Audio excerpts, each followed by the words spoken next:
video game movies, I mean, look, you go back, I mean, through the history of Prince of Persia or the Super Mario Brothers movie with Bob Hoskins and John Leguizamo. I mean, there's not a great track record for this stuff. Look, I will say Sonic the Hedgehog is a shocking exception Probably to me. Yeah.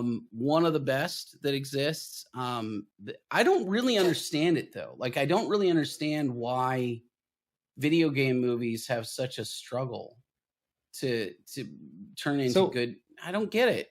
I mean, it just feels like all the elements are there. Right. Yeah, I don't know. I've never really understood why they have such difficulty with this stuff. I have a theory, and my theory is that these video game movies stick too close to what the video games are. And video games are just a very different mode of entertainment. You're very actively participating in a video game, obviously. You're controlling the action. Where on a movie, you're being told a story. So, for example, in Uncharted, one of the first scenes is a direct callback to the video game where they're falling out of an airplane, jumping off from one crate to a cargo crate to another cargo crate, which is very exciting in a video game. And while it was pretty cool to see on screen, it just doesn't have the same impact because you don't have any really direct control over it. Well, so that's really the basis for my reason why these movies fail is they lean too much into the video game, where they should just take the ideas for the characters and maybe some main plot points if the story is good, and tell a story that's actually made for the movie genre, not just a video game on screen. So let's talk about this opening sequence, which ends up being like a flash. First of all, like it does. The movie opens with that scene, right? It opens with, essentially Tom Holland. And I think this is right from the game. I remember seeing game trailers for this, right? Where it was like, he literally wakes up from being passed out, like flying, 10,000 feet in the air with his leg caught in a strap on this, chain of cargo pallets that had fallen out of the back of like a C-130 cargo plane or whatever, right? And so that is probably cool in a video game, right? Like you wake up, it's very exciting, but you are in control of the situation, whatever. And so there does feel like a possibility that you could die, because you can die in the game. Like you can fall off, or you could like fail to achieve this first thing. But when you do this in a movie, especially when you do this in the very first scene, in literally the opening scene of the movie, I know this character's not going to die. I know that he's not in any actual danger. I know that he's going to survive the rest of the movie because it's a movie. He's got to, like, he's literally the lead in the movie. And I know that he's going to survive to the next scene. So I don't really get, like, from a narrative standpoint, it's a really, really poor choice, because right off the bat, the movie was conveying to me, as somebody who's not a gamer and who doesn't have any actual connection to any of that stuff, it was signaling to me that this was a game. It was a game. It was a game of a movie. Like, it was a movie that had absolutely no stakes whatsoever. Our lead characters are completely unkillable.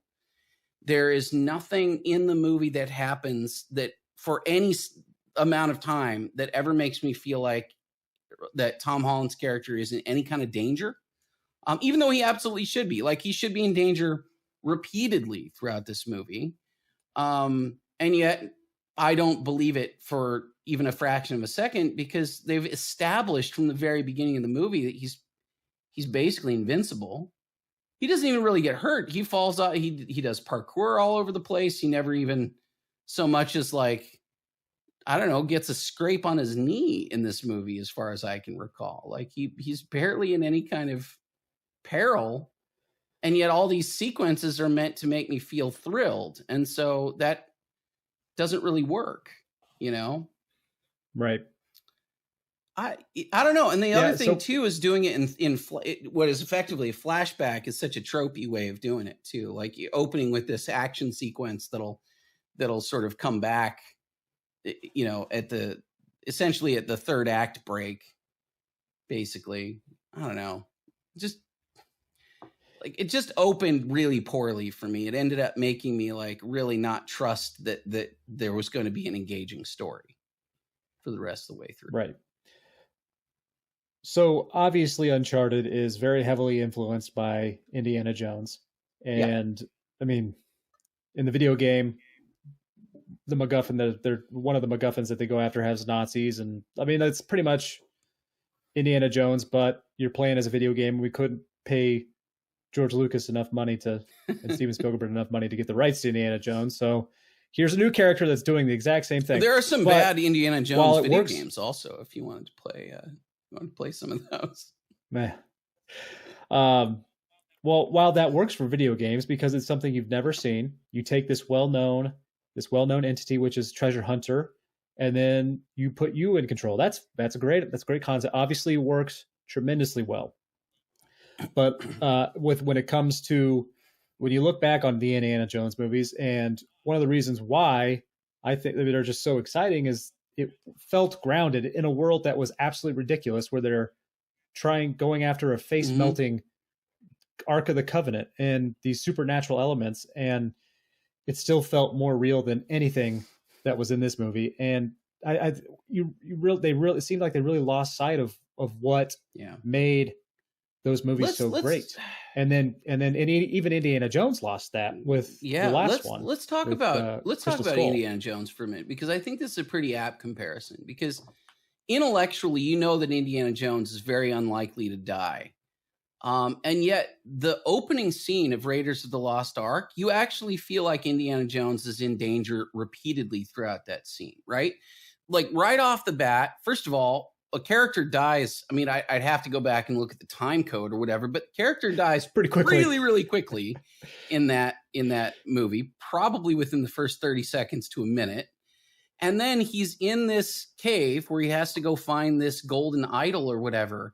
And everywhere along the way, there's all these traps and booby traps and things that are actually hurting the people that he's with or causing very real danger, right? And you're seeing skeletons of people who are, who had gone through this and all that kind of thing. And then he gets chased by this boulder out of the tunnel or whatever. And even that feels like something that could actually get him at some point. And then, as if that's not enough, he's got to go through, he's got a whole tribe of people chasing him to the boat, or to the plane, right? To the what do you call it? It's a water plane. I don't know. What's the word I'm looking for? Pontoon plane. Anyway, whatever. Like he's getting chased by people who want to actually kill him. And it actually feels like that could happen, or at the very least, he could get an arrow stuck in him at some point, right? Like it's possible the entire way through. Right. And that makes such difference because it actually feels exciting to me as a viewer. Like I'm here in it.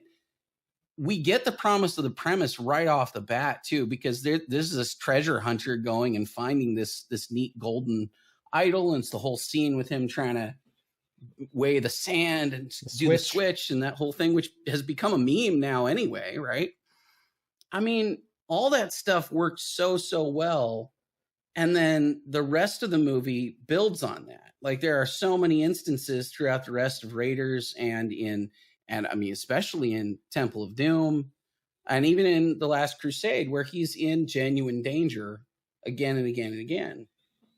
And it matters a lot. Like just being able to believe that my hero is not invincible makes for a much more exciting viewing experience, because I actually feel like he might get hurt. Now, again, I know that he's probably not going to die. It's Indiana Jones. It's a PG adventure movie, right? Like it's not likely that they're going to go super tragic. It's also Spielberg, right? But